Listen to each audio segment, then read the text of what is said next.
Hi, so let's talk about things after leaving SLP. And hi, for those who are new to this channel, I'm Julia.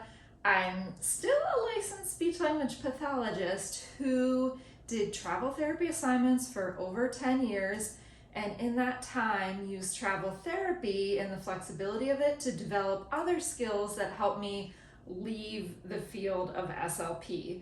So I create resources for people who want to be travel therapists and mentor you through the way. And I'm especially fond of travel therapy because I think it really helps you break through kind of the chains of feeling stuck in this field, and whether that's you wanting to leave the field altogether or just wanting to make more money or wanting to be in a better work environment or just get out of whatever situation you're in, I think travel therapy can help you with that.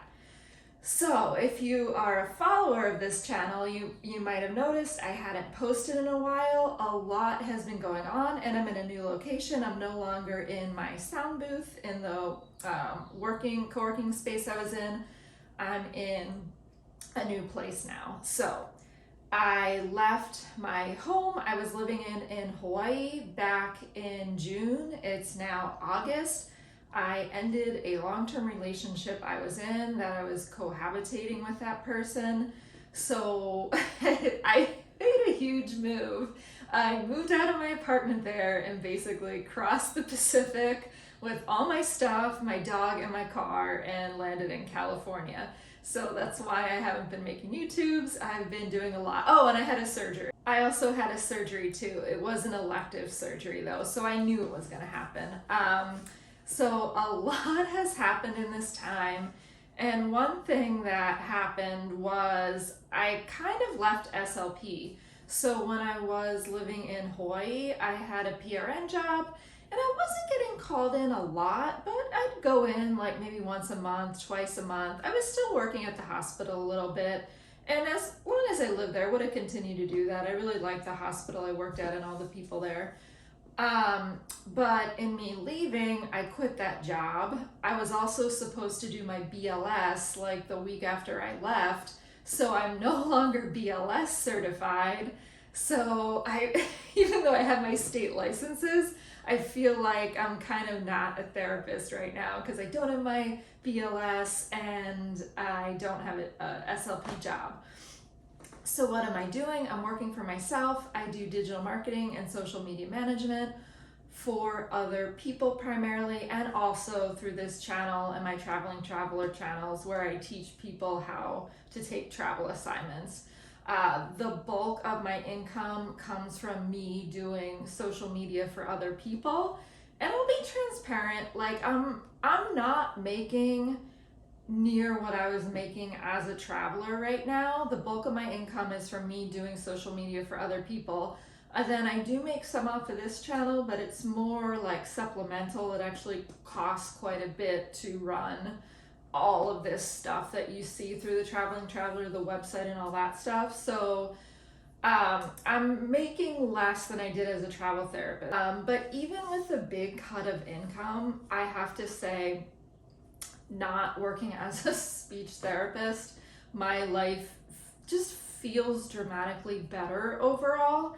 A couple things I've noticed, and it all comes to head too with just, I think, putting yourself first. So I did end a relationship that wasn't working for me. I did pretty much leave SLP.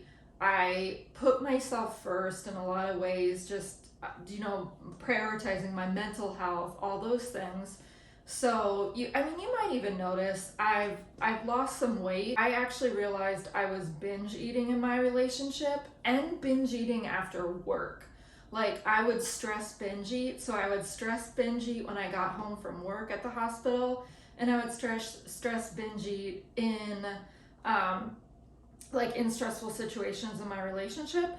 So for me, just in like putting myself first and centering myself and putting things that are only kind of positive in front of me, and my gut health is also a lot better with that too. So on my Instagram, I use not so much here, but I'll talk about my stomach issues and irregularity and all those things. My stomach feels a lot better.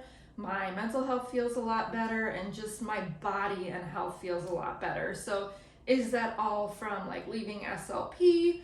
Hard to say, because I kind of left a lot of things all at once. But I do think it just had a lot to do with listening to my body, listening to myself, and realizing what was best for me. And if you're watching this, that's what I encourage you to do. Whether you're stuck in like maybe not the best relationship, and again, my relationship, it wasn't bad. It wasn't serving me anymore. Whether it's a relationship, a job, whatever it is, take a look at what you can do to make things better. Because now that I'm on the other side and it's only been like a month or two, I gotta say, like, I'm feeling great. Like, things feel good. As far as SLP goes, I really don't miss the work at all. And I know over the years when I've taken travel assignments, I've always missed the work to some degree. When I wasn't working in between assignments, usually in between assignments, I'd be traveling, doing something fun, and I'd miss the structure of working. I'd miss the hospitals. I'd miss it all. I'd want to go back. I don't miss it at all. And I think that's a combination of two things.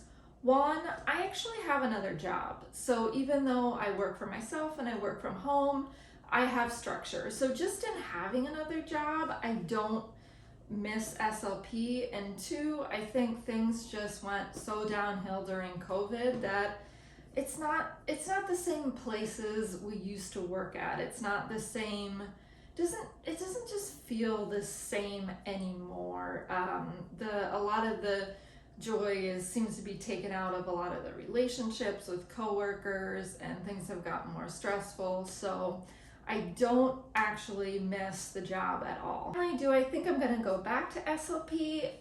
It just all depends. I definitely am not ruling out taking a travel assignment if the opportunity fits into my life. I do love traveling, of course, and I like working travel assignments. If the opportunity comes up and it's there, I might take it.